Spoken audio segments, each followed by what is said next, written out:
Okay. మరిక ఇవాళ ఒక డియరెస్ట్ ఫ్రెండ్లీ గెస్ట్‌గా వచ్చినటువంటి మన హనుమాన్ మాటలు వినేద్దాము. తేజ సజ్జా గారు టు ప్లీజ్ స్పీక్. అందరికీ నమస్కారం అండి. ఇక్కడికి వచ్చిన మీడియా వాళ్ళందరికీ నమస్కారం. నాకు సీను గారికి ఆల్మోస్ట్ మా సినిమా కెరీర్ ఒకేసారి స్టార్ట్ అయిందని చెప్పచ్చు. జాంబీ రెడ్డి నుంచి పరిచయం నాకు. కంటిన్యూస్గా సినిమాలు చేసుకుంటూ వస్తాం, ఇక పైన కూడా సినిమాలు చేస్తాం. ఈ సినిమా గురించి ఆయన ఓ రోజు సరదాగా మాట్లాడుతూ, మేమిద్దరం యూజువల్గా రియాక్షన్లో మాట్లాడుకుంటూ ఉంటాం అనమాట. సినిమా రియాక్షన్లు ఉంటాయి కదా మామూలుగా, అలాంటి సినిమా రియాక్షన్లో మాట్లాడుకుంటుంటే ఈయన ఒకరోజు అన్నారు, సార్ నేను ఓ సినిమా చేస్తున్నాను సార్, నేనే మెయిన్ లీడ్ అన్నారు. సో నేను సినిమా రియాక్షన్ ఇచ్చా అలా స్లో మోషన్లో. అలా రియాక్షన్ ఇస్తే ఆయన నో నో నో అని ఆయన రియాక్షన్ ఇచ్చారు. ఏంటంటే నా ఉద్దేశం ఏంటంటే, ఇంత బిజీగా ఉన్నారు, భయంకరమైన బిజీ ఆయన ఆర్టిస్ట్గా. మాకు డేట్లు దొరకటం అప్పుడప్పుడు కష్టమవుతూ ఉంటుంది, అంత బిజీ ఆర్టిస్టు ఆయన. ఒక పెద్ద బాధ్యతని ఎత్తి ఇప్పుడు అనవసరంగా నెత్తి మీద పెట్టుకుంటున్నారేమో అని ఒక ఫ్రెండ్గా, వేరే ఉద్దేశం ఏం లేదు, ఒక ఫ్రెండ్గా నేను మాట్లాడితే ఆయన అన్నారు, లేదు తేజ గారు, ఈ సినిమా ఒక మంచి కథ, ఆ కథలో నేను ఒక పాత్రగా దాన్ని లీడ్ చేసి ఒక పాత్రగా చేస్తున్నా అన్నారు. ఒక చిన్న ఫన్నీ ఇన్సిడెంట్ ఉంది. జాంబీ రెడ్డిలో ఏదైనా వెరైటీగా ఉండాలి, ఈయన వెరైటీగా ఉండాలంటే, సో ఎవరి ఐడియానో నాకు గుర్తులేదు కానీ ఫైనల్గా came up with an idea, ఈ కన్ను లేకుండా ఉండటం అనే ఐడియా ఒకటి పెట్టుకున్నారనమాట. అలా కన్ను మూసుకుని యాక్టింగ్ చేస్తూ ఉంటారు ఈ సినిమా అంతా.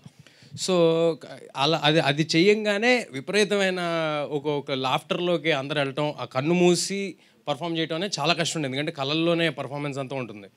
తర్వాత హనుమాన్కి వచ్చేపాటికి ఒక పళ్ళ సెట్ తీసి పెట్టారు, ఇంత పెద్ద పళ్ళ సెట్.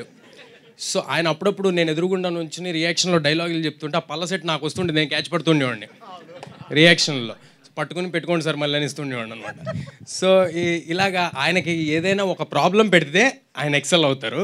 దీంట్లో ఒక పెద్ద ప్రాబ్లం ఉంది ఆయనకి, నవ్వుతూనే ఉండాలనే ప్రాబ్లం. సో ఆయన డెఫినెట్గా ఎరగదీసి ఎక్సెల్ అయి ఉంటారని అనుకుంటున్నాను. ఒక అర్థవంతమైన సినిమాకి కామెడీ జోడిస్తే చాలా పెద్ద సినిమా అవుతుందని నమ్ముతున్నా. చాలా మీనింగ్ఫుల్ ఎమోషన్స్తో మీనింగ్ఫుల్ వే ఆఫ్ ఫిల్మ్ ఇది. అలాంటి సినిమా చేసినందుకు ఇక్కడ ఉన్న టీం అందరికీ చాలా చాలా థ్యాంక్ యూ. ఇలాంటి సినిమాలు ఇంకా ఎక్కువ రావాలని కోరుకుంటున్నాను, ఎందుకంటే మనం చాలాసార్లు అక్కడెక్కడో ఒక వెరైటీ సినిమా వచ్చింది, దాంట్లో ఎమోషన్ అదిరిపోయింది, అది అని చెప్తూ ఉంటారు. అలాంటి సినిమా మనకి ఇక్కడ వస్తుంది మన టాలీవుడ్లో. We should all be very proud of getup Seenu first of all as an actor. Getup Seenu గారి గురించి మనందరం అంటే మంచితనానికి ప్యాంటు షర్టు వేస్తే సీను గారిని మేము ఊరినే అంటూ ఉంటాం అనమాట. భయంకరమైన మంచితనం. 24 hours సినిమాకి ఏం కావాలో ఒక కమర్షియల్ యాక్టర్గా కాకుండా ఆయన ఆ సినిమాలో నేను హీరో అవనండి, ఆయన హీరో అవనండి, ఎవరైనా అవనివ్వండి, దానికి అంతకంత 100% ఇచ్చి పక్కన యాక్టర్స్ బెటర్గా పర్ఫామ్ చేయడానికి ఏం కావాలి అని ఎప్పుడూ ఆయన ప్రయత్నిస్తూ ఉంటారు. సో ఇది చాలా సార్, మీరు చాలా లాంగ్ వే వెళ్తారు, మన ఇద్దరం కలిసి వెళ్తాం, చాలా లాంగ్ వే కలిసి వెళ్తాం. All the very best for this and for future also. ఏది అంటే నేను ఇక్కడికి రావడానికి ఒక రీజను, ఇంత మంచి సినిమా తీశారు, దీనికి నా వంతు ప్రయత్నం చేయాలని ఒకటైతే, రెండోది ఆయన వండే బిర్యానీ కోసం. చేపల పులుసు, బిర్యానీ, ఇక్కడ అందరూ ఉన్నారు, అందరికీ ఆయన వండి పెడుతూ ఉంటారు. నేను చెప్పా కదా మంచితనానికి ప్యాంట్ షర్ట్ వేస్తే గెటప్ సీను గారిని.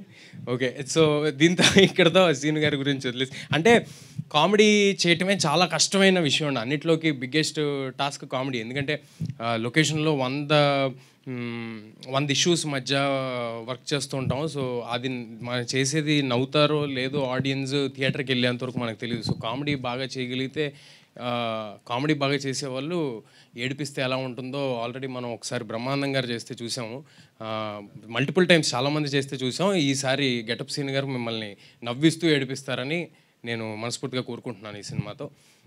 ఈ సినిమా మే 17వ తారీఖు థియేటర్స్లో వస్తుంది. అందరూ తప్పకుండా థియేటర్స్కి వచ్చి ఈ సినిమా చూడండి, ఇలాంటి కొత్త రకమైన సినిమాల్ని ఎంకరేజ్ చేయండి. అండ్ ఇక్కడ కృష్ణమాచారి గారు 3 years నుంచి అందరూ చెప్తున్నారు 3 years నుంచి పట్టుదలగా ఇదే సినిమాకి 100% ఇచ్చి చేశారని. 3 years ఒక సినిమా చేయటం ఈజీ కాదు సార్, అది నాకు తెలుసు.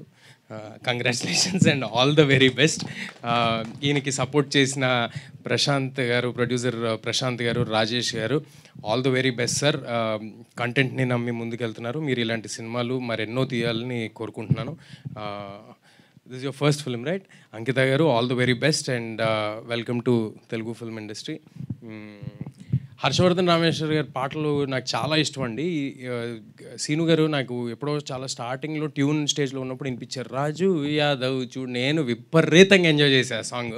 ఆ సాంగ్కి ఇందాక ట్రైలర్లో వస్తుంటే మీరంతా కూడా మంచి అరుపులు, కేకలు, చిన్న వైబ్ వస్తుంది ఆ సాంగ్ పెడుతూ ఉంటే. ఆ పాటకి థియేటర్లో చాలా పెద్ద రెస్పాన్స్ రావాలని, ఈ సినిమాకి చాలా గొప్ప పేరు వచ్చి మా సీను గారికి అంత మంచి జరగాలని మనస్ఫూర్తిగా కోరుకుంటున్నాను. Thanks a lot.